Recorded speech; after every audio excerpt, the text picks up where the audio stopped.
ইউটিউবে video upload করার সময় এমন 4টে ভুল করে থাকে। এই 4টে ভুলের কারণে কিন্তু তোমাদের চ্যানেল কিন্তু গ্রো হয় না, আর ভবিষ্যতে গিয়ে কিন্তু প্রবলেম আসতে পারে। নতুন যে ক্রিয়েটর গুলো আছে ইউটিউবে, যারা নতুন কাজ করতে আসে, তারা কিন্তু এই ভুলগুলো কিন্তু প্রায় করে থাকে।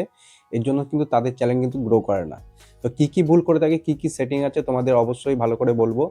ভিডিওটা শেষ পর্যন্ত দেখো। যদি ভিডিওটা ভালো লাগে অবশ্যই একটা লাইক করে চ্যানেলটাকে একটা সাবস্ক্রাইব করে দিও। প্রথম যে ভুলটা করে থাকে সেটা হচ্ছে বাচ্চাদের কন্টেন্ট আর বড়দের কন্টেন্ট। বাচ্চাদের কন্টেন্ট যদি তুমি বানিয়ে থাকো, বা বাচ্চাদের কোনো সিন যদি তুমি ভিডিওতে রেখে দাও, বাচ্চাদের নিয়ে যদি কোনো ভিডিও বানাও, আর বাচ্চাদের কোনো কন্টেন্টে যেটা বড়রা দেখবে না, শুধু বাচ্চাদের জন্য বানানো হয়েছে, সেটার জন্য কিন্তু একটা আলাদা অপশন আছে, সেটা হচ্ছে মেড ফর কিডস। সেই মেড ফর কিডসে কিন্তু তোমার অপশনটাকে সিলেক্ট করে রাখতে হবে।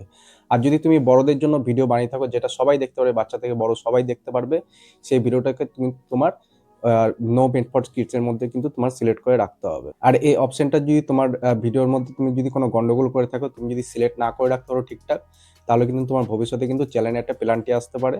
এই পেনাল্টির মাধ্যমে কিন্তু তোমার চ্যানেল কিন্তু টার্মিনেটও হয়ে যেতে পারে। 2 নম্বর যে অপশনটা আছে সেটা হচ্ছে video and audio remix. Video and audio remix হচ্ছে তোমার তিনখানা, এই অপশনটার মধ্যে ঢুকলে তিনখানা অপশন পাওয়া যায়। সেই তিনখানা অপশনের মধ্যে ফার্স্ট যে অপশনটা আছে সেটা হচ্ছে তোমার ভিডিও অ্যান্ড অডিও কিন্তু অডিয়েন্স কিন্তু রিমিক্স করতে পারবে। আর 2 নম্বর যে অপশনটা আছে সেটাতে শুধু অডিওটা তোমার রিমিক্স করতে পারবে, ভিডিও কিন্তু রিমিক্স করতে পারবে না। 3 নম্বর যে অপশনটা আছে সেটাতে তোমার ভিডিও অ্যান্ড অডিও কিন্তু কোনোটাই রিমিক্স করতে পারবে না।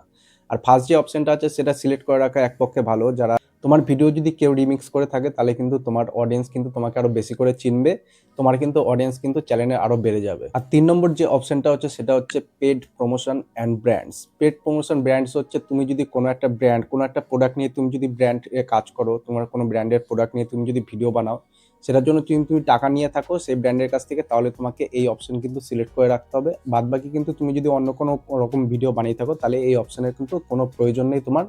যদি কোনো ব্র্যান্ডের তুমি যদি প্রমোশন করে থাকো কোনো প্রোডাক্টের, সেখান থেকে যদি তুমি পয়সা নিয়ে থাকো, তবে কিন্তু এই অপশনটা তুমি সিলেক্ট করে রাখতে পারো। যে লাস্ট যে একটা অপশনটা আছে সেটা হচ্ছে সব থেকে একটা ইম্পর্টেন্ট, যেটা এখন চলছে, এআই।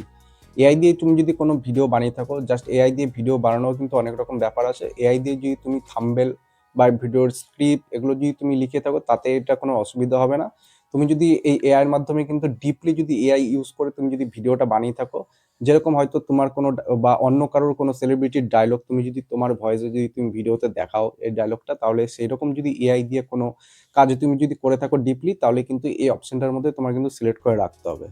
এই 4টে অপশন যদি তোমরা ঠিকঠাকভাবে কাজ করতে পারো, নতুন যারা ক্রিয়েটার আছে তারা এই ভুলগুলো করে থাকে। নতুন যারা ক্রিয়েটার আসবে ইউটিউবে, এই 4টে ভুল থেকে কিন্তু অ্যাভয়েড করবে। আর 4টে যে সেটিংটা আছে সেটা যদি ঠিকঠাকভাবে তোমরা কাজ করতে পারো, তাহলে কিন্তু ভবিষ্যতে তোমাদের চ্যানেলে কোনো প্রবলেম আসবে না। তোমরা সেফলি কিন্তু ইউটিউবে কাজ করতে পারবে। তো ইনফরমেশনটা কেমন লাগলো অবশ্যই জানাবে। আর ভিডিওটাতে একটা লাইক করে দিও, কমেন্টে অবশ্যই জানাবে। আর দেখা হচ্ছে একটা পরের ভিডিও।